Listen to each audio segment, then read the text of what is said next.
I'd just like to take the opportunity and wish everyone a happy new year as we move from 2025 into 2026 and highlight that some of the challenges that we faced in this year and the years before will not easily be shifted.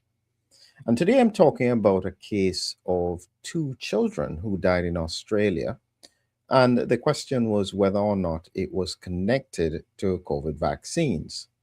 And I'll play you a clip from the session that happened in the Australian Senate when they were talking to one of the leads of the TGA. And I'll then dig deep into how in the world did this situation happen, not just in Australia, but all over the world. You keep on hearing that there is no evidence or there is no link in terms of causality between adverse effects of COVID vaccines and patients who died. The same issue is coming up in the United States. 96 children died. It's unclear how many of them were clearly associated with the vaccine.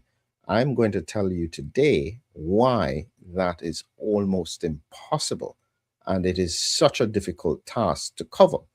In the process, I'll be sharing with you the journey that the WHO took in terms of looking at the assessment of causality of individual adverse events following immunization. This paper was from 2012. And what you will realize is that the COVID pandemic dovetailed into a situation that was unprecedented. In truth, there are many people who will listen to this conversation, hear the angle that I'm going from, and they will think, oh no, somebody else targeting the COVID vaccines. In time, you will realize I'm actually protecting industry, public health, and the reputation of medicine.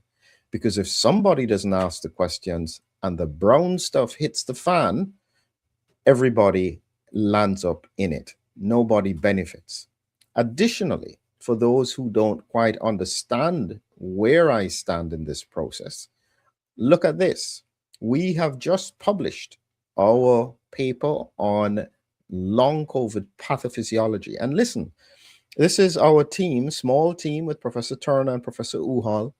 We are here trying to identify and pattern all of the characteristics around long COVID. This has never been attempted before. And so we'd be happy if you read it. And in time, I'll be able to show you just how different phenotypes can be identified in the context of that. So it's just highlighting that we are right at the forefront of the research. So when we're asking questions and raising concerns, it should not be taken lightly. So let's look at the first stage with regards to what happened in terms of this discussion. If you can't hear it, please let me know. Hopefully you can hear the sound. Let's listen to what happened in this discussion. This was in Australia. It's about a minute and a half long. Professor Skerritt, when did it first come to the attention of the TGA that two Australian children, one aged 7 and one aged 9 years of age, died of cardiac arrests directly after receiving a COVID vaccination? So, Senator, we have a number of reports of deaths of people of all ages, including children, temporally related to adverse events from vaccination, or not related to adverse events from vaccination, just related in time. So these these two reports were received in our database of adverse event notifications. Unfortunately, we were unable to get sufficient information on these particular cases to assess them in detail, but they were associated, the information we did have is that they were associated with heart attack, which is not a known adverse event of any of the COVID vaccines. I'm sorry, did you just say that cardiac arrest is not an associated adverse event as an event? Myocarditis, which leads to heart attacks, is. You do have in front of you two notes for file which relate to both of the incidents which have been obtained on Freedom of Information both of which I think do draw a conclusion that they were as a result of the COVID vaccination. No, that is incorrect, Senator. If they are as a result of vaccination, we would have put an announcement. They were not concluded to be associated with vaccination. So these were just a 7 and a 9-year-old who just died of... How often do 7 and 9-year-olds die of cardiac arrest? Unfortunately, it's not as uncommon as you think. Really? So, yes. So that was a conversation. I'm going to come back to it because, well, now that you've heard it, we now need to review it when I've shown you what really is going on here. And as I said, if you're just joining, that was a discourse between Senator, I think, Anik in Australia, speaking with Professor Skerritt, who was one of the leads in the TGA, which is looking at vaccine safety, and the challenge about 2 children who died temporarily related to the vaccination. They've said cardiac arrest, which can occur in children, but it is exceptionally rare. So this is where we come now to a transition that occurred, perfectly dovetailed into the COVID pandemic and creates quite a problem moving forward. So let's look at what happened. So when it comes to vaccine safety, there has always been a concern that they didn't want the credibility of vaccines to be damaged because of inappropriate associations with adverse events. Okay, that was where it came from. So in about 2012, they were looking, and this is here, public health programs are faced with great challenges to establish if the events presenting after the administration of a vaccine are due to other conditions and hence a coincidental presentation rather than caused by the administered vaccines. So this was about 2013 that this paper was published. And so it's highlighting that the Global Advisory Committee for Vaccine Safety was commissioned to review previous adverse event following immunization causality assessment and methodology. Okay. So they were trying to reassess this from about 2012, 2013. And this paper is focused on the changes that they made to the algorithm. And just a few other points here is that assessments of adverse events following immunization should be part of routine pharmacovigilance practice. And essentially, any untoward medical occurrence which follows immunization and which does not necessarily have a causal relationship with the usage of the vaccine. So their main problem was that you may have had, if you imagine somebody gets vaccinated and they die from something else, and the natural association is to think it was because of the vaccine. This then damages the trust of vaccines generally in the eyes of the public.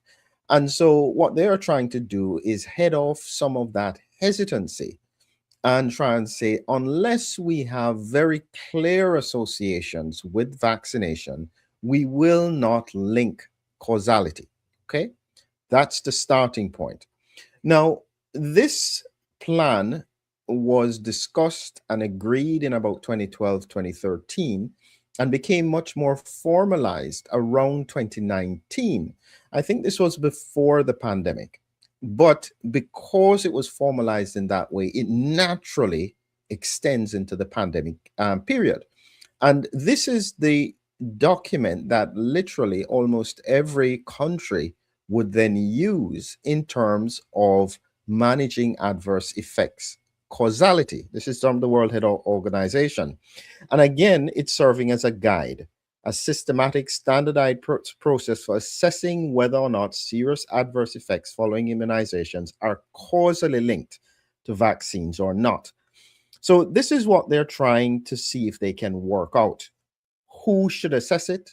What levels they consider relevant? Considerations for assessing causality. And then they have a flow chart to help them to realistically and objectively link this kind of event, because they're trying to standardize it all across the world. because they were finding that different regions were applying a cause to vaccine differently. And so their hope was that this would be standardized. So here is how it works out. This is how our case is classified at the end of the assessment.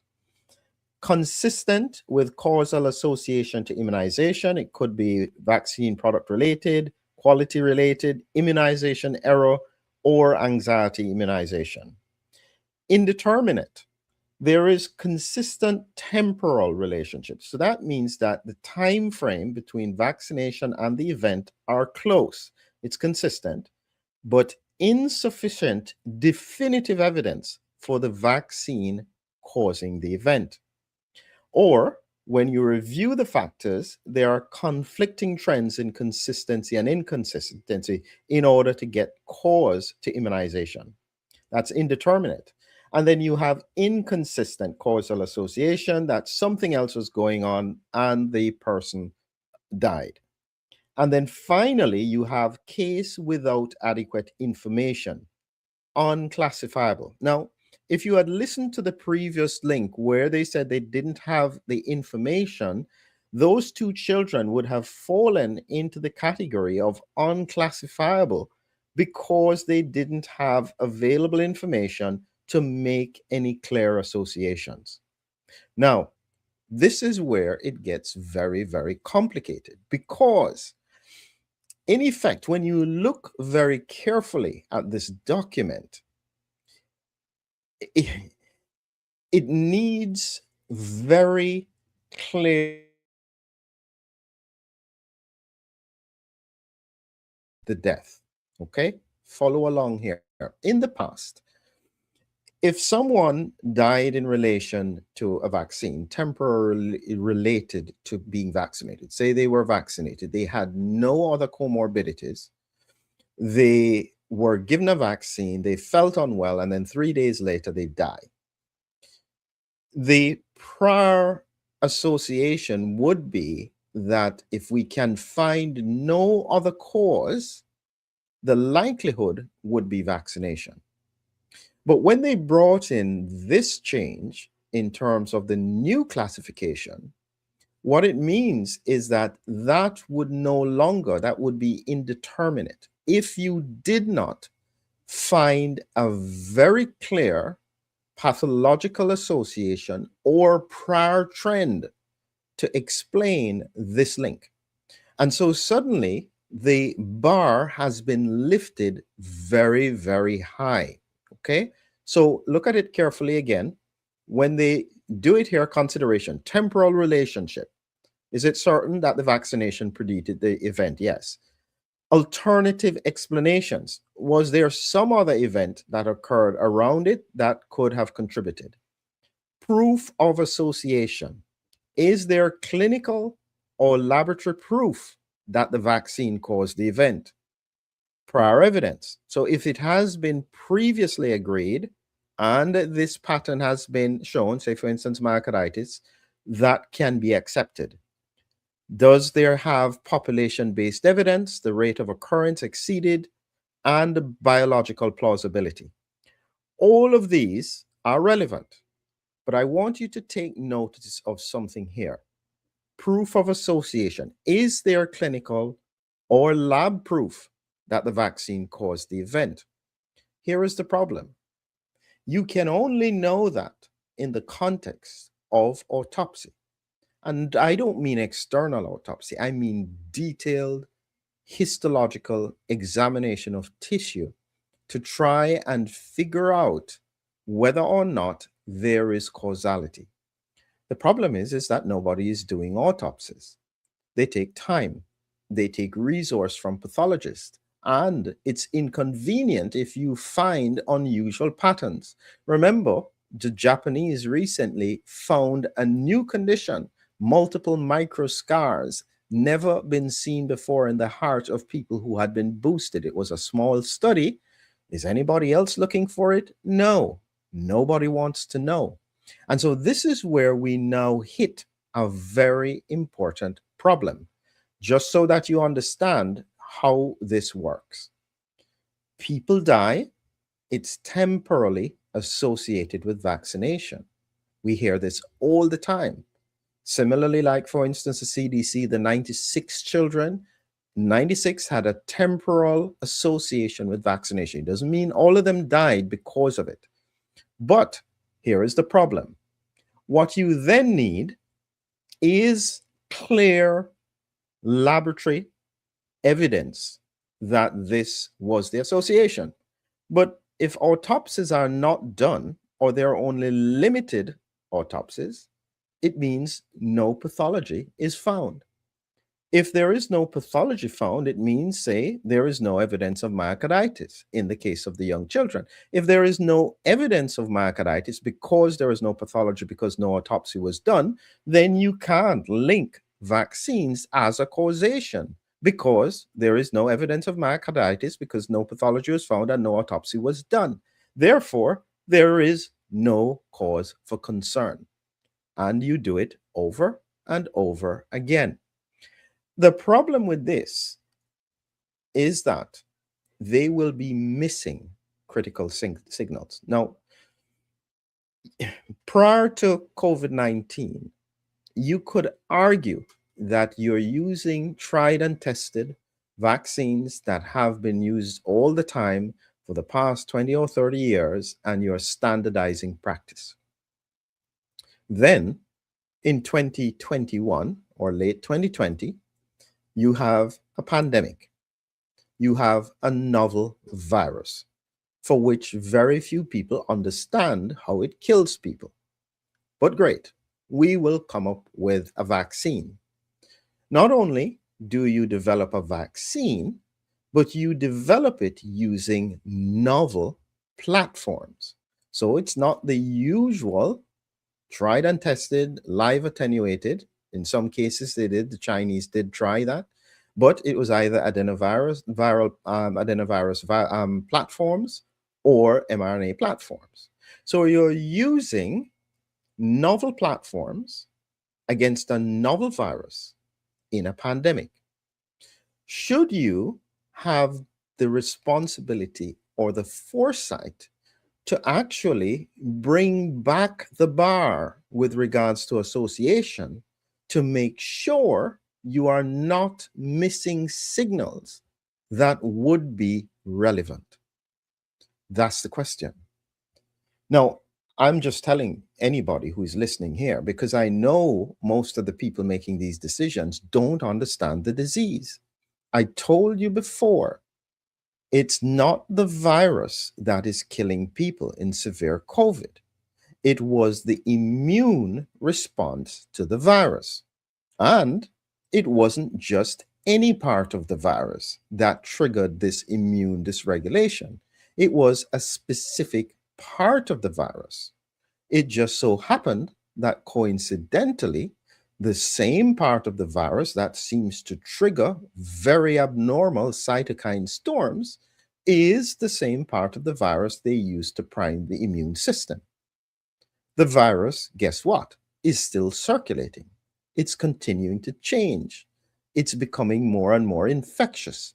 It's not triggering the immune system any longer. The immune system of the population is now immune suppressed with IgG4 antibodies, so they're tolerating viral infection. You now have no idea where we are.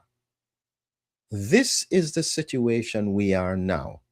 And they are using templates from 2012 that are, in my view, no longer relevant. That's the problem. Listen again, and this time, when I play this this video, Professor Skerritt, I'm going to interrupt it so that I explain to you clearly what is happening. So remember, they changed the bar. It now ends up in a pandemic where you have less understanding of what's going on, and they didn't bring the bar back down, and nobody's doing autopsies.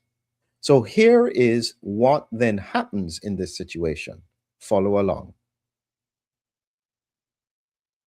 Professor Skerritt, when did it first come to the attention of the TGA that two Australian children, one aged 7 and one aged 9 years of age, died of cardiac arrests directly after receiving a COVID vaccination. Pause there.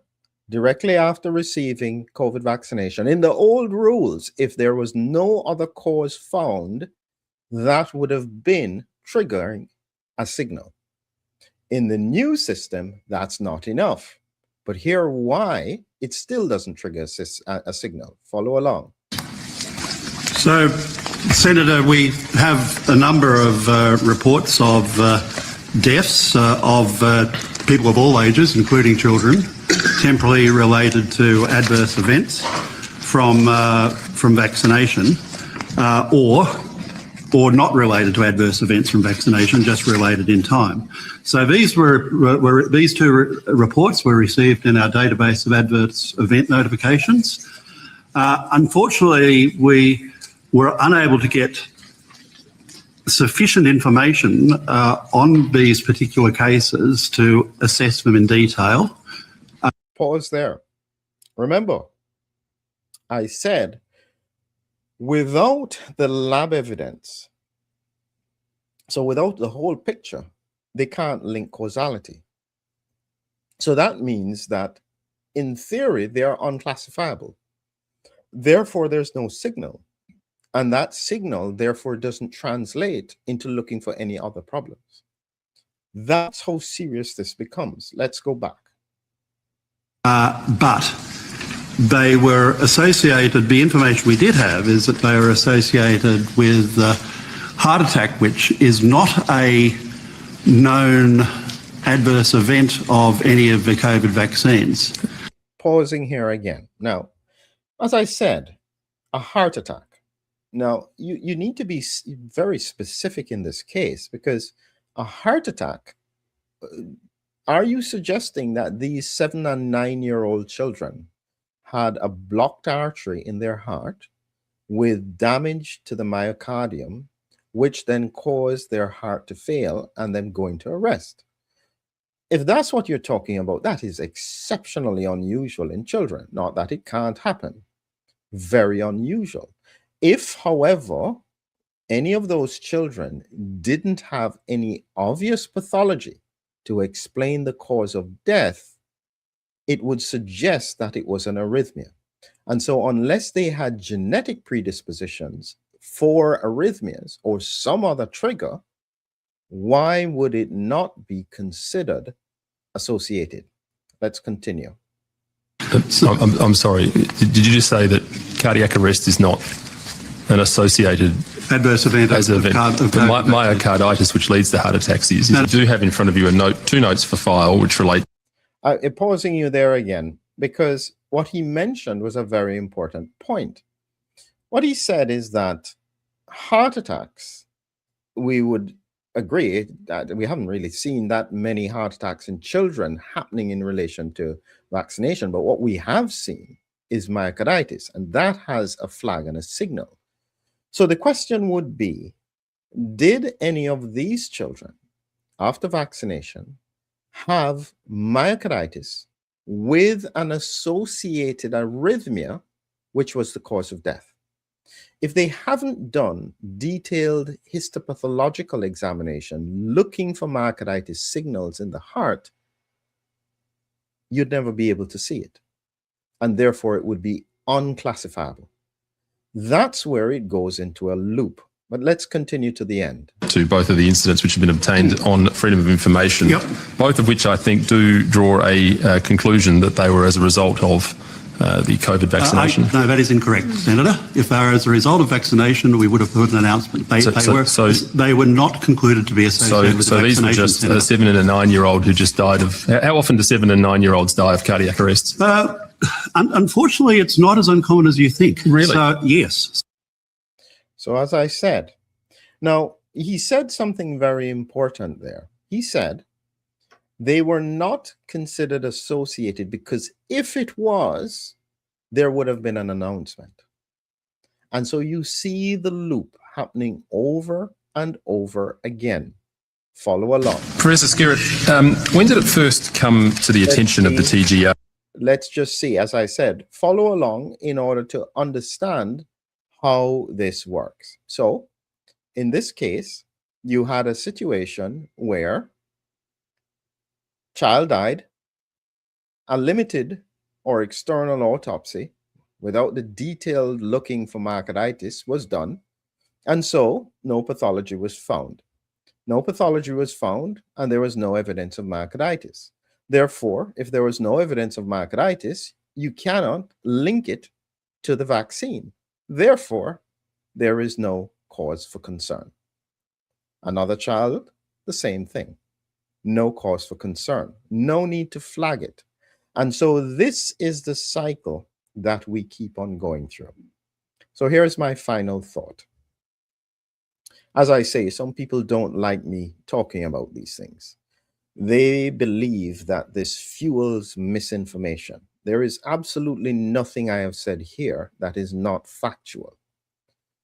2, just imagine that these signals are relevant.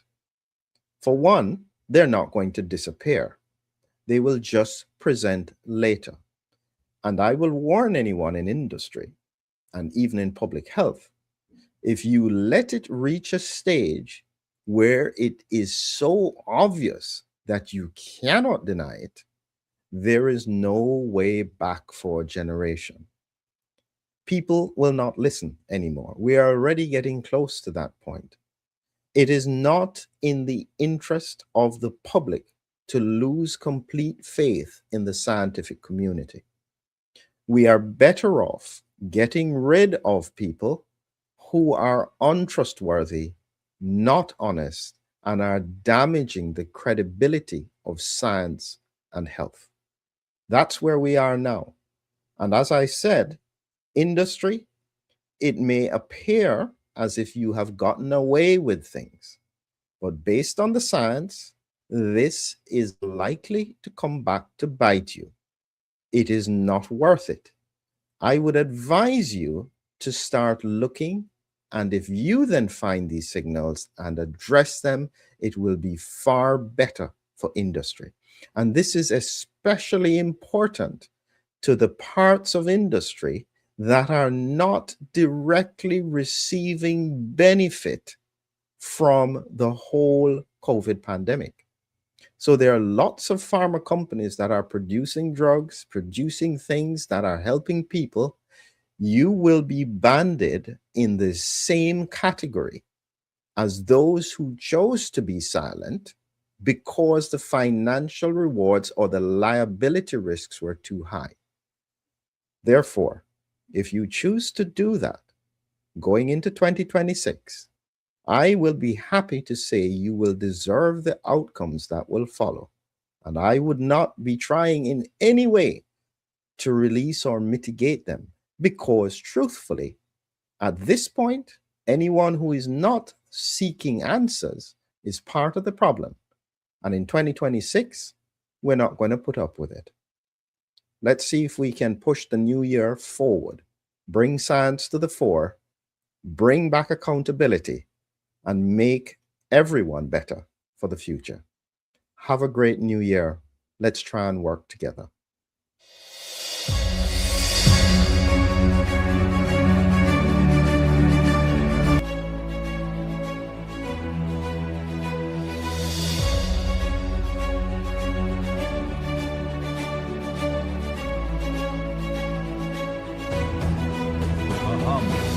A hero, an immune adventure.